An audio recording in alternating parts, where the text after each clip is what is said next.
नमस्कार साथियों, BVSc solution पर आप सभी का स्वागत है। साइंस के 150 इम्पोर्टेंट एमसीक्यू सीरीज का यह पार्ट 1 है। मात्रकों की अंतर्राष्ट्रीय प्रणाली में मूल मात्रकों की संख्या है। ऑप्शन सी 7। 7 ऐसे मूल मात्रक होते हैं जो निम्नलिखित है। पहला लंबाई, इसका ऐसा यूनिट मीटर होता है। दूसरा द्रव्यमान किलोग्राम, समय का सेकंड होता है। तापमान केल्विन। पांचवा है प्रकाशीय तीव्रता, जिसका ऐसा यूनिट है कैंडेला। छठा है इलेक्ट्रिक करंट एम्पियर। और सातवां है पदार्थ की मात्रा, जिसका ऐसा यूनिट होता है मोल। उस उपकरण का क्या नाम है जिसका उपयोग किसी वस्तु पर वैद्युत आवेश की उपस्थिति और मात्रा जानने के लिए किया जाता है? Option A electroscope. इलेक्ट्रोस्कोप एक वैज्ञानिक उपकरण है जिसका उपयोग किसी वस्तु पर विद्युत आवेश की उपस्थिति का पता लगाने और मात्रा जानने के लिए किया जाता है। इलेक्ट्रोस्कोप कूलम इलेक्ट्रोस्टैटिक बल के आधार पर चार्ज का पता लगाता है। प्रकाश की गति अधिकतम होती है। प्रकाश की गति विभिन्न माध्यमों में विभिन्न होती है और यह निर्वात में सबसे अधिकतम होती है। निर्वात में प्रकाश का गति है 3 × 10⁸ मीटर पर सेकेंड। कौन सी धातु विद्युत का सबसे अच्छा सुचालक है? ऑप्शन बी चांदी। चांदी विद्युत का सुचालक होता है क्योंकि इसमें अधिक संख्या में मुक्त इलेक्ट्रॉन होते हैं, यानी कि फ्री इलेक्ट्रॉन्स होते हैं। एक रेडियोधर्मी पदार्थ उत्सर्जित नहीं करता है। रेडियोधर्मी पदार्थ अल्फा किरणें, बीटा किरणें, गामा किरणें और एक्स किरणें ये सभी उत्सर्जित करते हैं। तो इस सवाल का सही जवाब है ऑप्शन ई। लेजर निम्नलिखित में से किस वैज्ञानिक सिद्धांत पर आधारित है? लेजर यानी कि light amplification by stimulated emission of radiation. यह विद्युत चुम्बकीय विकिरण के उत्तेजित उत्सर्जन के आधार पर प्रकाशिक प्रवर्धन एम्प्लीफिकेशन के आधार पर काम करता है। हवाई जहाज में यात्रा के दौरान पेन की स्याही बाहर आने का मुख्य कारण क्या है? जैसे जैसे हवाई जहाज ऊपर जाता है, वायु दाब ऊंचाई के साथ कम होता जाता है। पेन के अंदर मौजूद स्याही पृथ्वी की सतह पर मौजूद वायुदाब के अनुसार भरी जाती है। इसीलिए जैसे जैसे हवाई जहाज ऊपर जाता है, पेन के अंदर का दाब बाहर से अधिक होता है और स्याही दाब को बराबर करने के लिए बाहर आ जाती है। तो ऑप्शन ए ज़मीन से हवा की ऊंचाई ये भी सही है और वायुदाब में कमी ये भी सही है। तो इस सवाल का सही जवाब है ऑप्शन ई। न्यूट्रॉन के विषय में निम्नलिखित कथनों में से कौन सा सही नहीं है? इसमें इसके साथ जुड़ा हुआ कोई शुद्ध विद्युत आवेश नहीं होता है। यह कथन बिल्कुल सही है। यह एक परमाणु कण है, यह गलत है। यह परमाणु का एक भाग होता है। न्यूट्रॉन का द्रव्यमान प्रोटॉन से थोड़ा अधिक होता है, यह भी सही है। इसकी खोज जेम्स चैडविक द्वारा किया गया था, यह भी सही है। जेम्स चैडविक 1932 में न्यूट्रॉन का खोज किया था। तो इस सवाल का सही जवाब है ऑप्शन बी। निम्नलिखित में से कौन रासायनिक परिवर्तन का उदाहरण है? बर्फ़ का पिघलना, जल में चीनी का घुलना और मोम का पिघलना, ये तीनों भौतिक परिवर्तन का उदाहरण है। तो इस सवाल का सही जवाब है भोजन का पकना। भौतिक परिवर्तन में किसी पदार्थ की स्थिति में परिवर्तन को अंकित करता है, न कि उसकी रासायनिक संरचना में। रासायनिक परिवर्तन में एक नया पदार्थ बनता है। भूप्रपट्टी में पाए जाने वाले तत्वों का सही अवरोही क्रम है। भूप्रपट्टी में सबसे ज़्यादा ऑक्सीजन 46.6% पाया जाता है। उसके बाद सिलिकॉन, फिर एल्युमिनियम, फिर लोहा, फिर कैल्शियम, सोडियम, पोटासियम, मैग्नीशियम, उसके बाद अन आते हैं। तो इस सवाल का सही जवाब है ऑप्शन ए। क्वेश्चन नंबर 11, पटाखों में पीला रंग निम्नलिखित में से किसके कारण होता है? पटाखे में रंग लाने के लिए मेटल साल्ट का प्रयोग किया जाता है। आमतौर पर पटाखे में इस्तेमाल होने वाले मेटल सॉल्ट में स्ट्रोंटियम कार्बोनेट लाल रंग के लिए, कैल्शियम क्लोराइड नारंगी रंग के लिए यानी कि ऑरेंज, सोडियम नाइट्रेट पीले रंग के लिए बेरियम क्लोराइड हरे रंग के लिए और कॉपर क्लोराइड नीले रंग के लिए। तो इस सवाल का सही जवाब है option C, sodium nitrate. Sodium nitrate से पीला रंग आता है। क्वेश्चन नंबर 12, लाफिंग गैस का रासायनिक सूत्र क्या है? लाफिंग गैस का रासायनिक सूत्र N2O है, यानी कि नाइट्रस ऑक्साइड। द्रवित पेट्रोलियम गैस किसके संयोजन से बनती है? लिक्विफाइड पेट्रोलियम गैस यानी कि LPG में प्रोपेन, ब्यूटेन और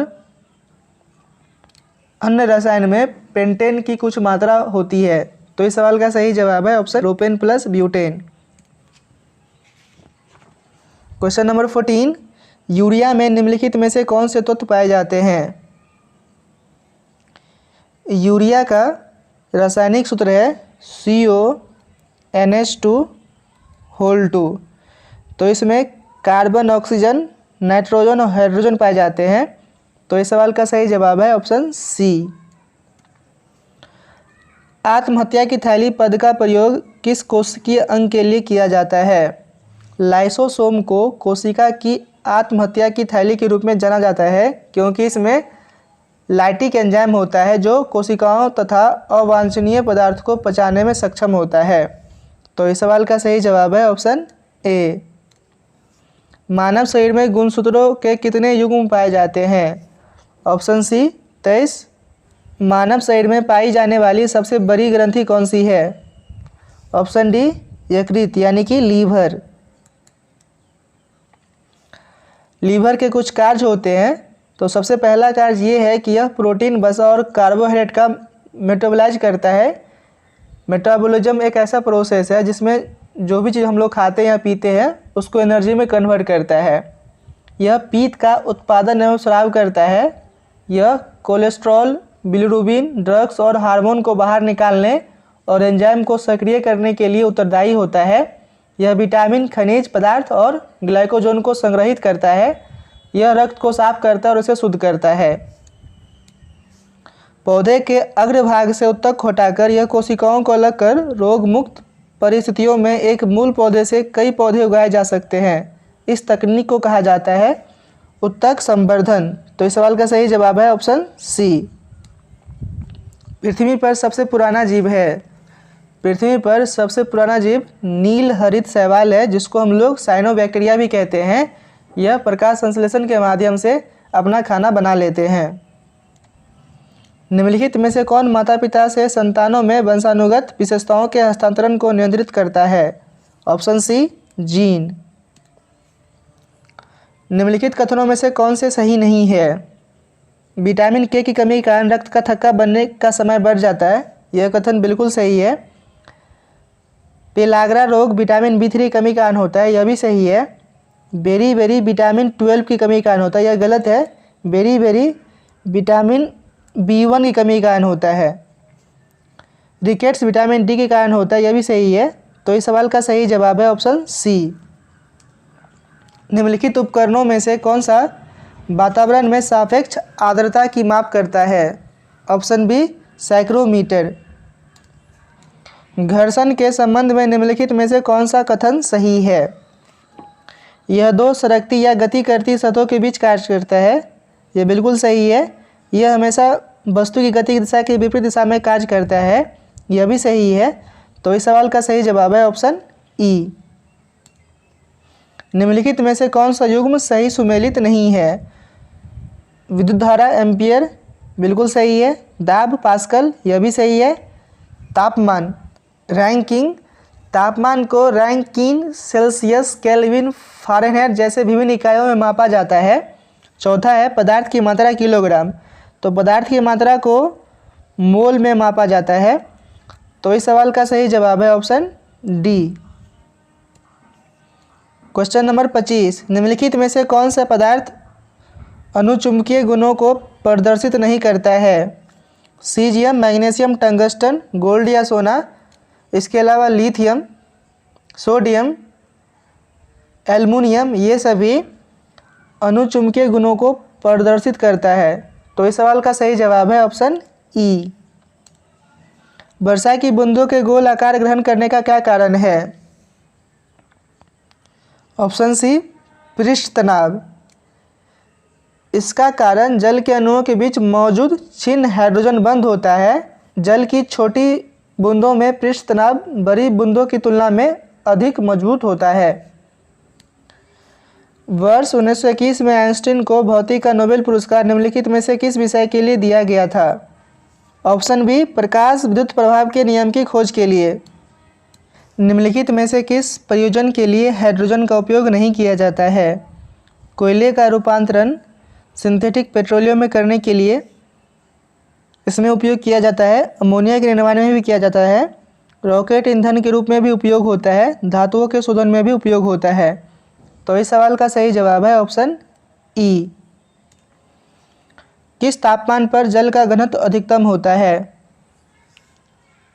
4 डिग्री सेल्सियस पर जल का घनत्व अधिकतम होता है। निम्नलिखित में से कौन उत्कृष्ट गैस यानी कि नोबल गैस नहीं है? आर्गन, क्रिप्टॉन और हीलियम नोबल गैस है। नोबल गैस को हम लोग इनर्ट गैस के रूप में भी जानते हैं। तो इस सवाल का सही जवाब है ऑप्शन ए। आप लोग टेलीग्राम पे भी जुड़ सकते हैं। टेलीग्राम चैनल का लिंक डिस्क्रिप्शन में दे दिया गया है। यदि आप लोग इस चैनल पर नए हैं तो चैनल को जरूर सब्सक्राइब कर लें। जय हिंद।